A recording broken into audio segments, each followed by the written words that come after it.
یک نفر داشته. ازدواج با عایشه این جنایات رو در جهان پراکنده کرد. یعنی دختر 7 ساله، شما طمع کنی به دختر 7 ساله، این یک جنایت و یک ادباری است که هیچ دفاعی ندارد.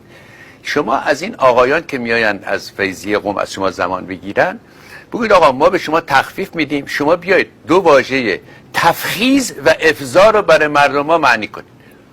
تفخیذ و افضا این وارد فقه شده به خاطر ازدواج بنیانگذار اسلام با یه دختر 7 ساله که وقتی ابوبکر شنیده لرزیده، گفته آقا اینشون برادر منه، باورم نمیشه آمده چشم انداخته به بچه 7 ساله، رفته و گفته است که فلانی تو برادر، من برادر تو هستم، یه به من حلاله. خب بنابراین رفتار رسول قانون شده 7 ساله بوده که این دختر بیچاره که واسه بره با عروسک بازی میکرد و 9 ساله بوده که میگوید که با من خوابید.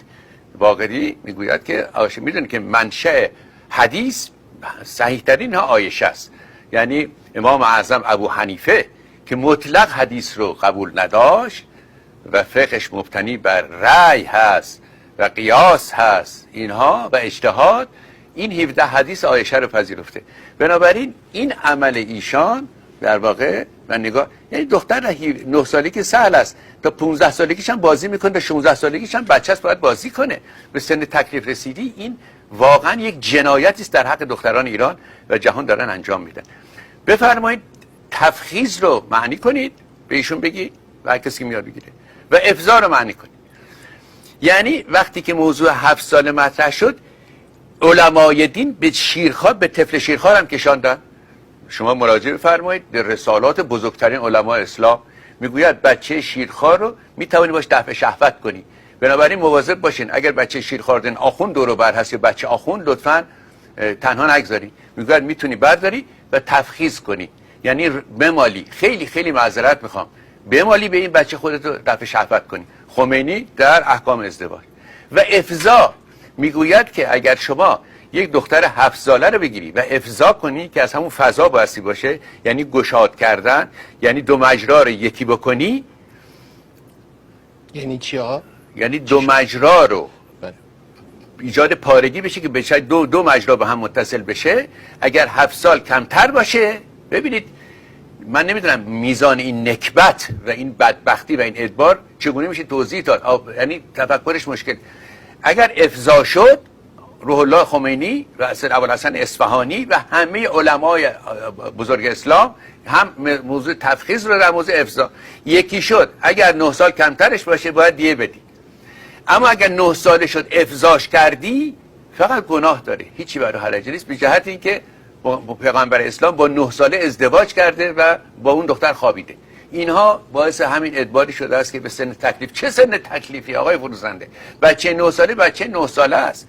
آقا روانشناسی مدرن، علم پزشکی، حالا شما بیاید با این مقالطه‌ها صحبت کنید. نه خیر، اون زمان رشدش بسیار بوده، بچه‌ها رشد می‌کردن. آقا چه رشدی می‌کردن؟ دختر 9 ساله قدش 18 متر هم که باشه صغیره، در حالی که رشد بچه‌های امروز بسیار بسیار بیشتر از رشد روزگار قدیمه.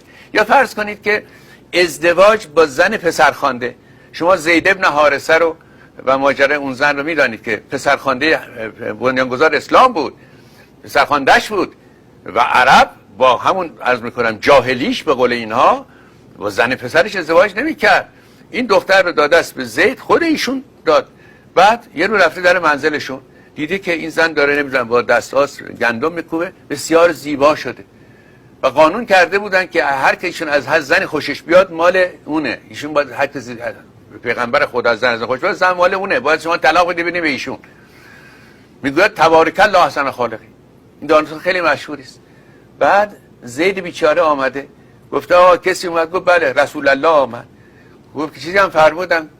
گفت تبارک الله احسن. گفت از تو خوشش آمده و به دست خود زنش آورده برای ایشون و این قانون رو عوض کردن که با زن پسرت هم میتونی ازدواج کنی، با زن پسر خواندت میتونی ازدواج کنی.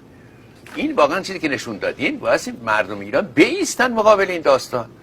این یک ننگ تاریخی و بزرگی است. بچه 9 ساله چه تکلیفی؟